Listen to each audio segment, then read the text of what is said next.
மொழி அடையாளம் இல்லை என்றால் தமிழர் எனும் தகுதியை நாம் இழந்திருப்போம் என முதலமைச்சர் மு.க.ஸ்டாலின் தெரிவித்துள்ளார். தமிழால் இணைவோம், தரணியில் உயர்வோம் எனும் தலைப்பில் அயலகத் தமிழர் நாளையொட்டி நந்தம்பாக்கத்தில் நடைபெற்ற நிகழ்ச்சியில் பங்கேற்று பேசிய முதலமைச்சர் இதனை தெரிவித்தார். நாடும் கடலும் நம்மை பிரித்தாலும் மொழியும் இனமும் நம்மை இணைக்கிறது எனவும் அவர் கூறினார்.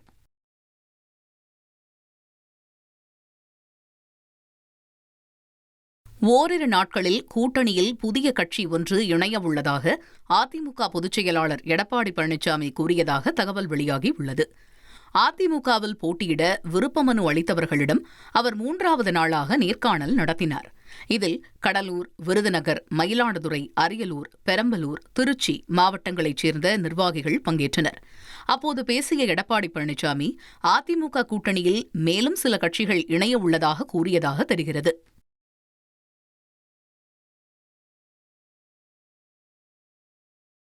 மதுரை மாநகராட்சியில் மாமன்ற கூட்டம் நடத்தப்பட்டதா இல்லையா என்பது தொடர்பாக பதிலளிக்க அரசுக்கு உயர்நீதிமன்ற மதுரை அமர்வு உத்தரவிட்டுள்ளது. மதுரை மாநகராட்சியின் மாமன்ற கூட்டத்தை விரைவாக நடத்த உத்தரவிடக் கோரி தொடரப்பட்டிருந்த வழக்கு விசாரணைக்கு வந்த நிலையில் மாமன்ற கூட்டத்தை முறையாக நடத்தவில்லை எனில் அவர்கள் என்ன நடவடிக்கையை எதிர்கொள்ள நேரிடும் என கேள்வி எழுப்பிய நீதிபதிகள் வழக்கு விசாரணையை ஜனவரி 28ஆம் தேதிக்கு ஒத்திவைத்தனர்.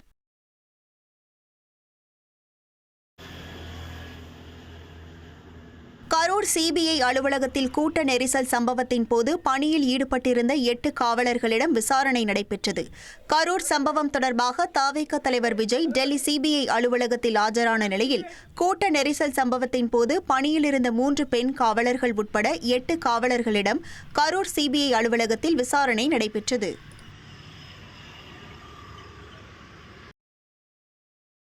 மத்திய அரசு நிதி ஒதுக்காததால் 18 நீர்த்திட்டங்கள் நிறுத்தப்பட்டுள்ளதாக அமைச்சர் கே.என். நேரு தெரிவித்துள்ளார். தமிழகத்திற்கு எந்த திட்டங்களுக்கும் போதிய நிதியை மத்திய அரசு வழங்குவது இல்லை எனவும் அவர் கூறினார். முன்னதாக வடலூரில் அமைக்கப்பட்ட புதிய பேருந்து நிலையத்தை அமைச்சர்கள் எம்.ஆர்.கே. பன்னீர்செல்வம், கே.என். நேரு ஆகியோர் திறந்து வைத்தனர்.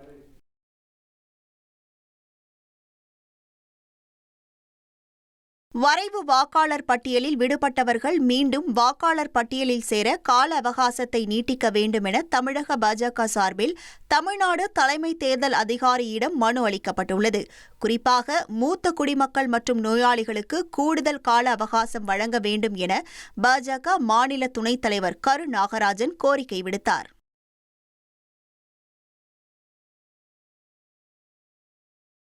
தமிழ்நாட்டில் புலம்பெயர்ந்த தொழிலாளர்களின் பாதுகாப்பை உறுதி செய்ய கோரி தொடரப்பட்ட வழக்கில் மத்திய மாநில தொழிலாளர் நலத்துறை செயலாளர்கள் பதில் மனு தாக்கல் செய்ய உயர்நீதிமன்ற மதுரை அமர்வு உத்தரவிட்டுள்ளது. அண்மையில் திருத்தணியில் வடமாநில இளைஞர் கொடுமையான முறையில் தாக்கப்பட்டதை சுட்டிக்காட்டி தொடரப்பட்ட வழக்கில் நீதிபதிகள் உத்தரவு பிறப்பித்தனர்.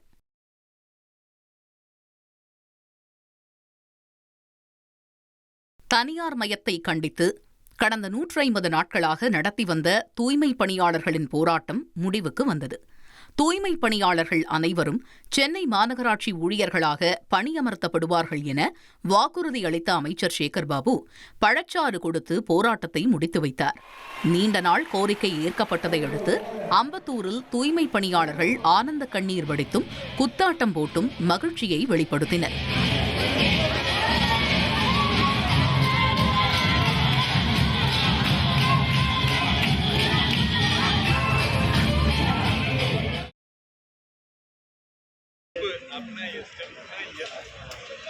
பொதுமக்களின் எதிர்ப்பை தொடர்ந்து மதுரை திருநகர் பூங்காவின் பெயர் அறிஞர் அண்ணா ஸ்டெம் பூங்கா என பெயர் மாற்றப்பட்டது. அறிவியல் நுணுக்கத்துடன் நவீனப்படுத்தப்பட்ட அறிஞர் அண்ணா பூங்காவின் பெயரை மாநகராட்சி நிர்வாகம் ஸ்டெம் பூங்கா என மாற்றி பெயர் பலகை வைத்தது. ஆனால் திருப்பரங்குன்றம் சட்டமன்ற உறுப்பினர் ராஜன் செல்லப்பா மற்றும் பொதுமக்கள் எதிர்ப்பு தெரிவித்ததால் அண்ணா ஸ்டெம் பூங்கா என பெயரை மாற்றி வைக்க உள்ளதாக மாநகராட்சி அறிவித்துள்ளது.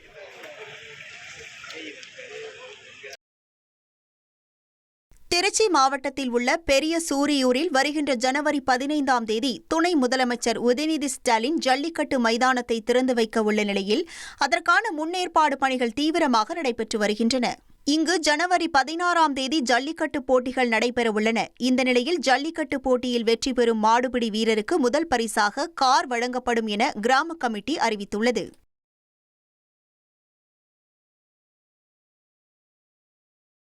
புதுச்சேரி அரசு குடும்ப அட்டைக்கு 4000 ரூபாய் பொங்கல் பரிசு வழங்க முடிவு செய்துள்ளதாக தகவல் வெளியாகியுள்ளது. இது தொடர்பாக புதுச்சேரி துணைநிலை ஆளுநர் கைலாஷ் நாதனுடன் முதலமைச்சர் ரங்கசாமி சுமார் 1 மணி நேர ஆலோசனை நடத்தியதாக கூறப்படுகிறது. தேர்தல் நெருங்கும் நிலையில் பொதுமக்கள் எதிர்பார்ப்பை கருத்தில் கொண்டு தமிழ்நாட்டில் வழங்கப்பட்ட தொகையை விட அதிகமாக வழங்க புதுச்சேரி அரசு தீர்மானித்துள்ளதாக தகவல் வெளியாகியுள்ளது. சிவகங்கை மாவட்டம் மானாமதுரையில் விவேகானந்தர் பிறந்தநாள் ஊர்வலத்திற்கு அனுமதி மறுக்கப்பட்டதால் இந்து முன்னணி நிர்வாகிகள் மற்றும் காவல்துறையினருக்கு இடையே கடும் வாக்குவாதம் ஏற்பட்டது. சட்ட ஒழுங்கு பிரச்சினை ஏற்படக்கூடும் என கூறி ஊர்வலத்திற்கு போலீசார் அனுமதி மறுத்தனர். இதனால் இந்து முன்னணி நிர்வாகிகள் காவல்துறையினருடன் வாக்குவாதத்தில் ஈடுபட்ட நிலையில் நிலைமை கட்டுக்குள் கொண்டுவர கூடுதல் போலீசார் குவிக்கப்பட்டனர்.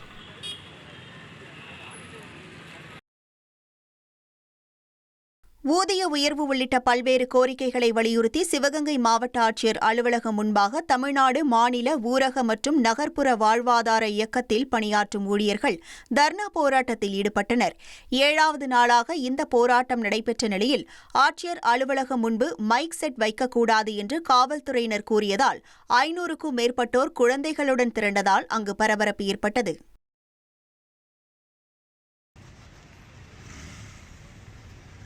நீலகிரி மாவட்டம் கூடலூரில் தனியார் பள்ளியின் 50வது ஆண்டு விழாவில் சிறப்பு அழைப்பாளராக காங்கிரஸ் எம்பி ராகுல்காந்தி பங்கேற்க உள்ள நிலையில் அதற்கான ஏற்பாடுகள் தீவிரமாக நடைபெற்று வருகிறது. ஹெலிகாப்டர் இறங்குதளத்தில் இருந்து சாலை மார்க்கமாக வரும் ராகுல்காந்திக்கு தொண்டர்கள் மற்றும் பொதுமக்கள் உற்சாக வரவேற்பு அளிக்க திட்டமிட்டுள்ளனர்.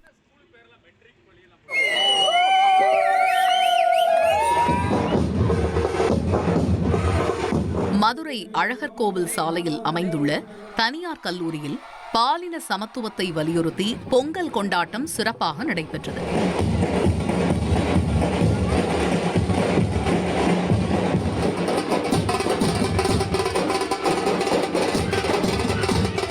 இதில் ஏராளமான கல்லூரி மாணவ மாணவிகள் மற்றும் பேராசிரியர்களும் இணைந்து பொங்கல் வைத்து ஆட்டம் பாட்டத்துடன் உற்சாகமாக கொண்டாடினர்.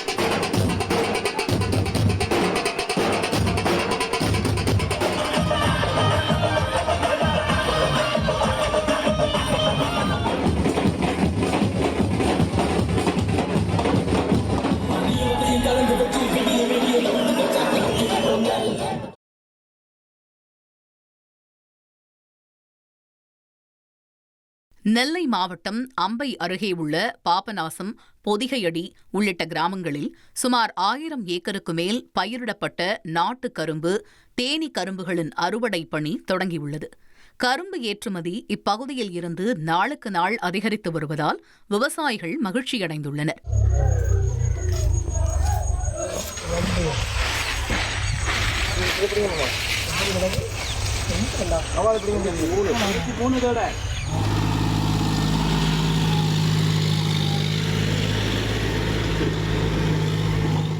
ஹோசூர் அடுத்த கெலவரப்பள்ளி நீர்த்தேக்க அணையிலிருந்து தென்பெண்ணை ஆற்றில் ரசாயன நுரைகள் பொங்கி செல்வது விவசாயிகளை வேதனையடைய செய்துள்ளது. கெலவரப்பள்ளி அணைக்கு தொடர்ந்து 3 நாட்களாக 699 கன அடி நீர் வந்து கொண்டிருக்கும் நிலையில் மழை இல்லாத நேரத்திலும் ஆற்றில் நீர் ரசாயன நுரைகள் பொங்கி செல்வது விவசாயிகளை கவலை கொள்ள செய்துள்ளது.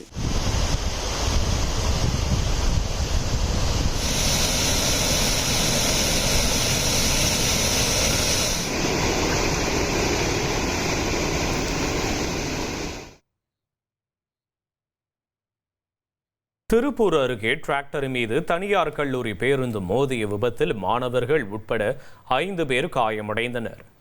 பொள்ளிக்காளிப்பாளையம் என்ற இடத்தில் இந்த சம்பவம் நிகழ்ந்துள்ளது. பொங்கல் பண்டிகையை கொண்டாடிவிட்டு வீடு திரும்பிய போது நேர்ந்த இந்த துயரத்தால் கல்லூரி மாணவர்கள் அதிர்ச்சியடைந்தனர்.